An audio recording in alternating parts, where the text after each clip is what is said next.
सच, साहस, सरोकार। नमस्कार, आप देख रहे हैं हम बात। मैं हूं आपके साथ आरती तिवारी। लोकसभा की बात आज ऑपरेशन सिंदूर पर राज्यसभा में तीखी बहस हुई। विपक्ष के जोरदार हंगामे के बीच गृह मंत्री अमित शाह ने ऑपरेशन सिंदूर पर सदन में सरकार का पक्ष रखा। इस दौरान शाह कांग्रेस पर जमकर बरसते हुए नजर आए। वहीं पीएम मोदी को राज्यसभा में बुलाने की मांग जो विपक्षी दल करते हुए नजर आ रहे थे, उस पर मजाक के अंदाज में जवाब देते हुए शाह ने कहा, मुझसे ही निपट लो, प्रधानमंत्री आए तो तकलीफ बढ़ जाएगी।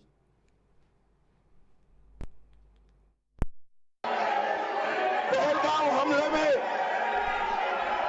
हमारे देश के जो निर्दोष नागरिकों को धर्म पूछकर चुन चुनकर उनके परिवार के सामने मारा गया।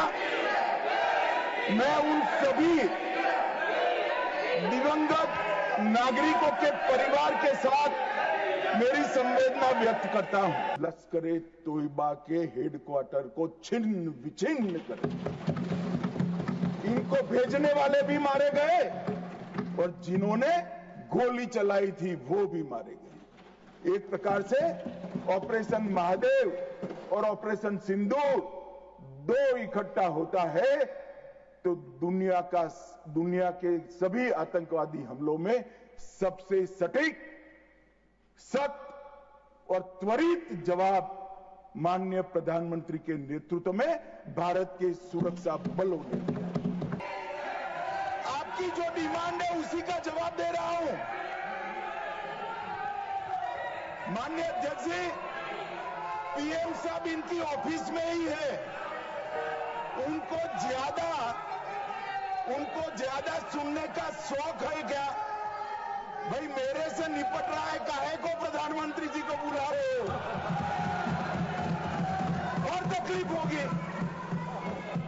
ये समझते नहीं है साहब।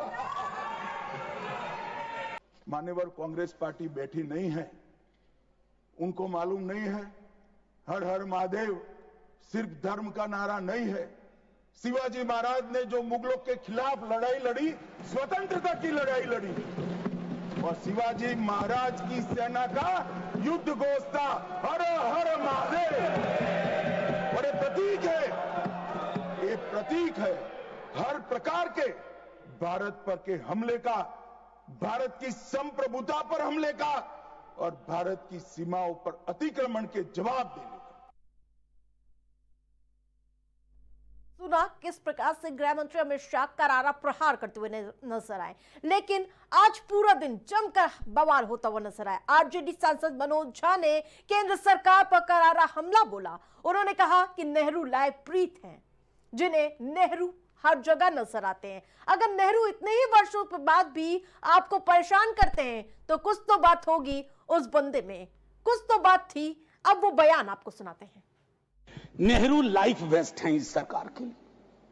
वो जो हवाई जहाज में जब हम लोग बैठते हैं तो कहते हैं कि अगर जहाज डूबने के क्रम में लाइफ वेस्ट को ऐसे फूकिए, फुला लीजिए ताकि पानी में उतरने में नेहरू बार बार आ जाते हैं। मतलब मैंने तो पिछले सदन में उस वाले पार्लियामेंट में कहा था कि बेहतर है एक दिन में एक मुकदमा कर दो, जवाहरलाल नेहरू हाजिर हो, जिनको उनके पक्ष में दलील देना है देंगे, हम जैसे लोग चलिए टूटे बिखरे हैं। और दूसरी तरफ उनको बुला लो जिनको नेहरू हर जगह नजर आते हैं। अगर नेहरू इतने वर्षों बाद भी आपको परेशान कर रहे हैं तो कुछ तो बात है थी उस बंदे में, कुछ तो बात थी। वहीं इससे पहले जेपी नड्डा और एस जयशंकर ने कांग्रेस पर करारा प्रहार किया। नड्डा ने कहा कि आज केंद्र में मोदी की सरकार है जिसकी मजबूत इच्छा शक्ति से वजह ही है जो सर्जिकल स्ट्राइक से लेकर ऑपरेशन सिंदूर जैसे मजबूत कदम उठाए गए, मजबूत फैसले लिए गए। वहीं एस जयशंकर ने सिंधु नदी समझौते और धारा 370 को नेहरू की गलती करार देते हुए कहा कि मोदी सरकार ने नेहरू की गलती को सुधारा है। यह जरूर है कि सारी घटना में जो रोल हमारे जांबाज फौज ने किया, जो रोल हमारी पुलिस ने किया, जो रोल हमारी आर्मी ने किया, उसको देश नमन होकर के उनके प्रति आदर के साथ। लेकिन मैं इस हाउस के माध्यम से देश को यह बताना चाहता हूं कि पॉलिटिकल लीडरशिप बहुत महत्वपूर्ण होती है, क्योंकि फौज को आदेश पॉलिटिकल लीडरशिप देती है। और इसलिए there is a difference between a responsible government, a responsive government, a sensitive government, a proactive government, and a government which responds according to the need of the hour.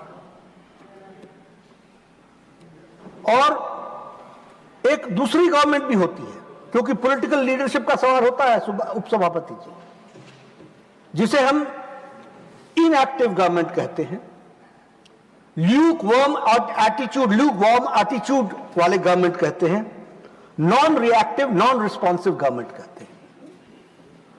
और इस अंतर को समझने के लिए सिर्फ पहलगाम की एक घटना को आइसोलेशन में देखने से शायद हम देश के साथ और इस नैरेटिव के साथ हम अन्याय। Pandit Nehru's mistakes cannot be corrected. The Narendra Modi government shows it can be corrected. Like Article 370 was corrected. The Indus Waters Treaty is being corrected. It will be held in abeyance until Pakistan irrevocably gives up its support of terrorism. Sir, we had won. Please. We had won. We had warned that blood and water cannot flow together. Today, we are demonstrating that what we say we will do, blood and water will not flow together. Sir, मैं उनको कहना चाहता हूं, वो कान खोल के सुन लें कि